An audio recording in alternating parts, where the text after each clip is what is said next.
زمین کے آخری کنارے پر ایک جادوئی وادی تھی جہاں گھاس قالین کی طرح بچھی رہتی تھی، ہر طرف رنگ برنگے پھول کھلتے تھے اور تتلیاں ہوا میں رقص کرتی تھیں۔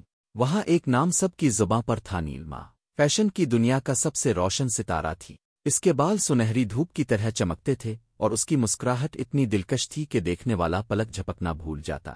مگر اس کی سب سے خاص پہچان اس کی سنہری ہیلز تھیں، ایسے جوتے جو ہر قدم پر ستاروں کی بارش کرتے اور جنہیں دیکھ کر ہر پری کا دل رک جاتا۔ کہا جاتا تھا کہ ہزاروں سال پہلے ملکہ زری اللہ نامی عظیم پری نے اپنی آخری سانس پر یہ ہیلز اپنی سب سے پیاری شاگرد کو دی تھیں۔ اس وقت اس نے کہا تھا، یہ جوتے اس کو طاقت دیں گے جو انہیں محبت سے پہنے، غرور سے نہیں۔ تب سے یہ ہیلز نسل در نسل منتقل ہوتی آئیں اور آخرکار نیلما کے پاس پہنچی تھیں۔ وہ صرف حسین ہی نہیں بلکہ مہربان بھی تھی، ہر پری کی مدد کرتی اور کبھی غرور نہ کرتی۔ مگر ایک دن خوشی کے اس آسمان پر سائے چھا گئے۔ نیلما کی بہترین دوست رائلا روتی ہوئی اس کے پاس آئی۔ اس کے پاؤں ننگے تھے اور چہرہ خوف سے بھرا ہوا تھا۔ نیلما، میری ڈائمنڈ ہیلز، وہ غائب ہو گئی ہیں، اس نے ہانپتے ہوئے کہا۔ نیلما چونک گئی۔ رائلا نے بتایا کہ صرف اس کی ہیلز ہی نہیں بلکہ سارا کا نیلمی ہار، مہوش کا ہیروں والا گاؤں، تیشا کے مجان کے کنگن، سب کچھ ایک ہی رات میں غائب ہو گیا ہے۔ پرانی پریاں کہتی تھیں کہ رات کو کالے سائے محلوں میں گھومتے ہیں اور جس کے پاس سے گزر جاتے ہیں وہ چند دن میں ہی اپنی سب سے قیمتی چیز کھو دیتا ہے۔ نیلما نے اپنے پاؤں میں سنہری ہیلز دیکھے، وہ محفوظ لگ رہی تھی۔ اس نے خود کو تسلی دی کہ شاید وہ بچی رہے گی کیونکہ وہ انہیں کبھی نہیں اتارتی۔ مگر اس رات اسے ایک عجیب خواب آیا۔ خواب میں ایک سیاہ پوش عورت اس کے کمرے میں آئی۔ اس نے ہیلز کو گھور کر مسکرایا اور بولی، جلد ہی یہ روشنی بھی میری ہوگی۔ نیلما گھبرا کر جاگ گئی۔ ہیلز ابھی اس کے پاس تھی مگر ان کی چمک پہلے سے مدھم تھی، جیسے کوئی آہستہ آہستہ ان کی روح چوس رہا ہو۔ اگلے دن فیشن شو میں جب وہ رن وے پر آئی تو پہلی بار ہیلز نے کوئی جادو نہ دکھایا۔ سب حیران رہ گئے، سرگوشیاں ہونے لگیں کہ نیلما کا جادو ختم ہو گیا ہے۔ وہ گھبرا کر اپنے کمرے میں دوڑی۔ اس نے ہیلز کو غور سے دیکھا۔ ان کے نیچے ایک کالا نشان بنا ہوا تھا جو اژدہے جیسا دکھائی دیتا تھا۔ وہ اور رائلا فوراً آسمانی کتب خانے گئیں اور پرانی کتابوں میں یہ نشان ڈھونڈنے لگیں۔ آخرکار انہیں جادوئی چوری کی قدیم رسوم نامی کتاب میں یہ راز ملا۔ لکھا تھا، پہلے دن اس شے کی روشنی مدھم ہو جاتی ہے، دوسرے دن ختم ہو جاتی ہے، تیسرے دن مالک کا دل پتھر بن جاتا ہے اور ساتویں دن وہ ہمیشہ کے لیے پتھر میں بدل جاتا ہے۔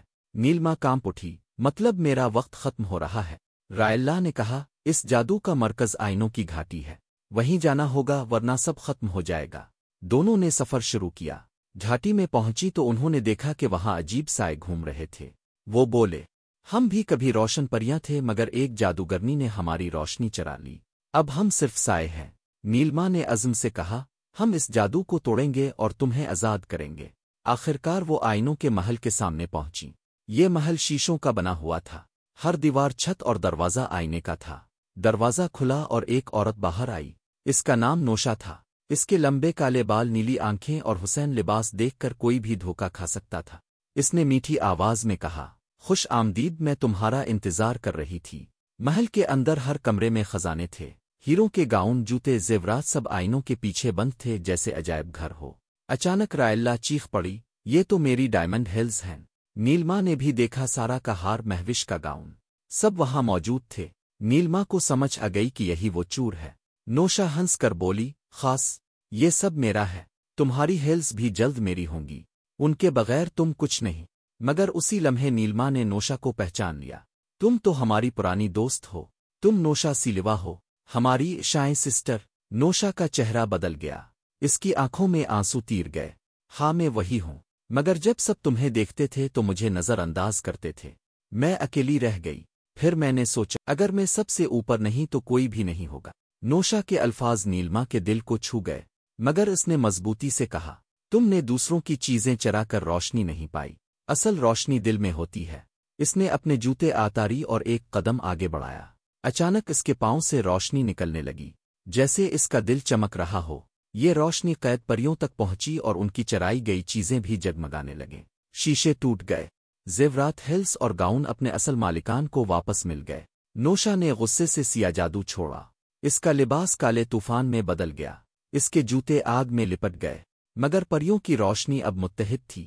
وہ سب نیلما کے ساتھ کھڑی ہوئیں، رن وے روشنی کا میدان بن گیا، نوشا کا اندھیرا بکھرنے لگا۔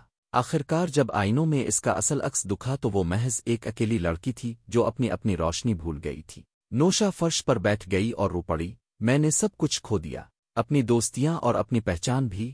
نیلما نے نرمی سے اس کا ہاتھ پکڑا، نہیں نوشا، تمہاری اپنی روشنی بھی ہے، تمہیں صرف اسے یاد کرنا ہے۔ جیسے ہی نوشا نے یہ مانا اس کے گرد روشنی چھا گئی، یہ چرائی ہوئی نہیں بلکہ اس کی اپنی تھی۔ اسی دن سب پریاں آزاد ہو گئیں، آئینوں کا محل روشنی کے حال میں بدل گیا، سب نے ایک ساتھ رن وے پر واک کی، وہ سب ایک ساتھ جگمگا رہی تھیں۔ نیلما کی ہیلز اب بھی سب سے زیادہ چمکتی تھیں، مگر سب جانتے تھے کہ اصل روشنی دل میں ہے، نہ کہ صرف جوتوں آزیورات میں۔